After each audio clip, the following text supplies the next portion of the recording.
પાદરા પંથકમાં કમોસમી વરસાદ, તૈયાર ખેતીના પાકને ભારે નુકસાન, અનેક લોકોના પ્રસંગો બગડ્યા.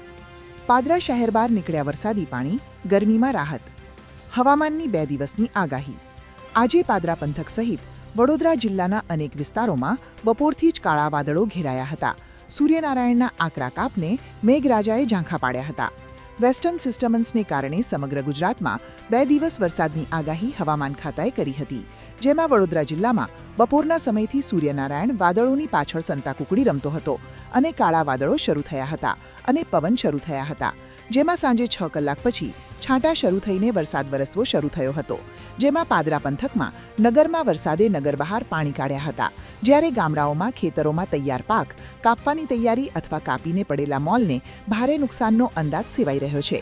કેમ ઘઉં, કપાસ, દિવેલા, સૂકી તુવેર જે ખેતરોમાં પડી છે, પશુઓ માટે સૂંઢિયું, સૂકું ઘાસ ખુલ્લું પડ્યું છે, તે વગેરે પાકને નુકસાન થયાનું ખેડૂતો જણાવી રહ્યા છે.